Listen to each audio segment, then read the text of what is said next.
You get gathering this information over a period of years, and I just wondered, was it initially kind of you wanted to satisfy your own curiosity to find out where these things were all leading? Obviously, you'd seen the flying triangles, you know, several times, 3 times, and you'd seen one, well, twice, and then one on the ground. You'd spoken to other people. I just wondered what the point was where you kind of went from a thinking, well, I've now satisfied my curiosity. Now I feel I need to take this to a wider audience. Was there some particular event that made you, want to disclose, or was it just a gradual thing, and you couldn't really pick a point when you thought, yep, I'm now going to publish this in some form? I think at first it was just, when you only know a couple of pieces of the puzzle, it drives you nuts because you want to know more, especially if you have a high IQ and you're curious like we were. Yeah. And we all had such unusual experiences with the government. So absolutely, it was curiosity at first. And then as we started to look at the bigger picture, it upset everyone that we had technology. Now, I can understand having defense technology and having it top secret or secret. But what we couldn't understand is some of the stuff they had, for example, propulsion technology, which would make cheaper technology. And then, the X-15, for God's sake, could do, I think, 6.5 back in the 50s. And for all practical purposes, was in a suborbital space. So even using, say, 60s technology, there's absolutely no reason we couldn't have built a one-stage to orbit vehicle. In other words, one stage means you take off from the ground and go into orbit. So we would have spaceships. So for people to think that the best we had was the space shuttle in the 80s and 90s, it's just obscenely stupid, because we could have done that in the 60s. And of course, you were one of the few, very small number of people that could see that, because of what you knew was, from working with the advanced aircraft that you'd worked with, and the other, your buddies, you could see that, you knew that, whereas the rest of the public, they probably were aware that advanced aircraft had been developed, but they didn't really know what the specifications were, because they were all classified. Yes.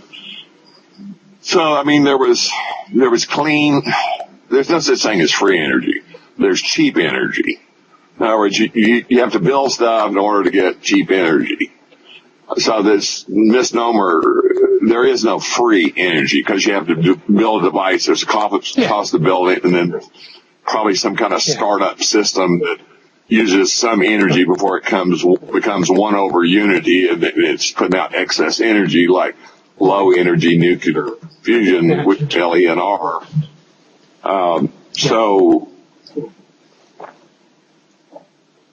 there was the energy aspect. There was extremely efficient propulsion. We're still using propulsion technologies that are 20, 30% efficient. If you've got something that's 90% efficient, or if you've got energy devices that can produce more output than input, it could revolutionize the world. You could have virtually free potable water all over the world very inexpensively. So we have all this technology where we could change our world for the better, get rid of burning coal and wood, and have potable water for people that are practically drinking muddy water. It's the best they have in a third of the world. So after a point when we started realizing the vast array of technologies and engineering that was available that was being suppressed, it pissed us off. And at some point, we decided, well, how do we get the information out there? And we knew, even if we sent huge packages of information to all these TV stations or whatever,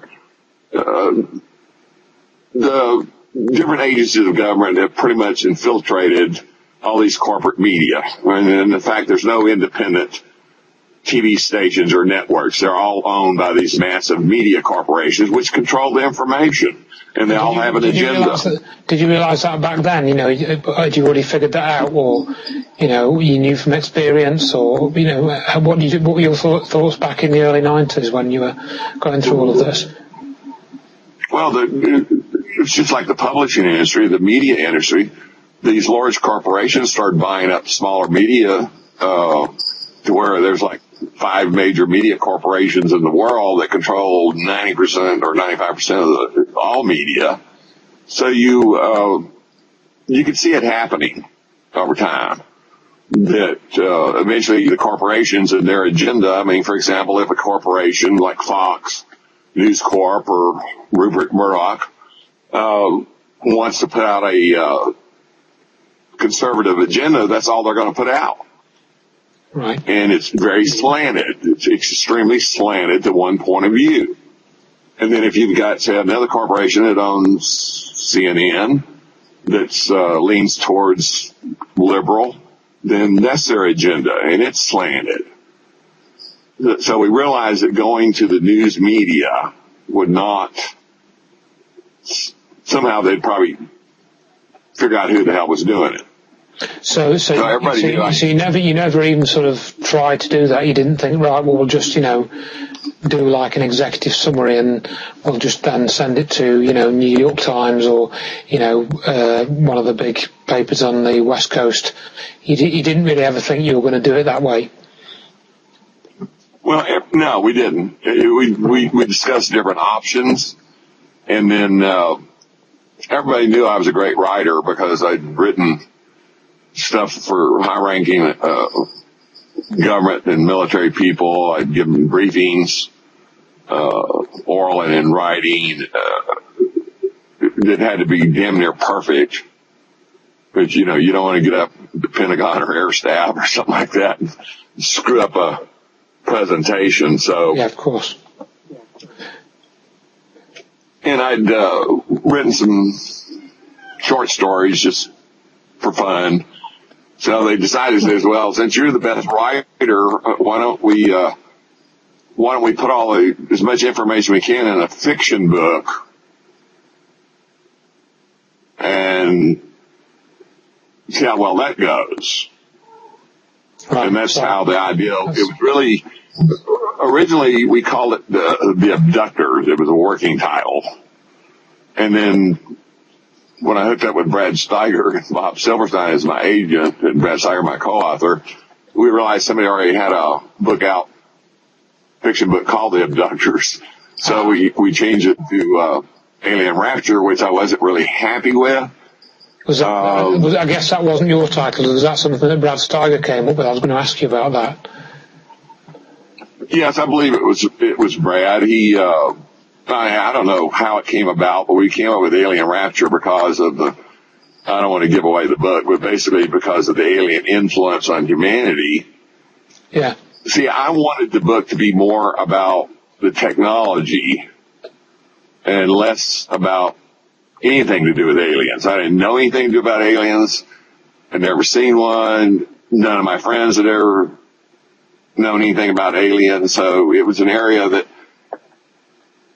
I wanted to stay away from for credibility.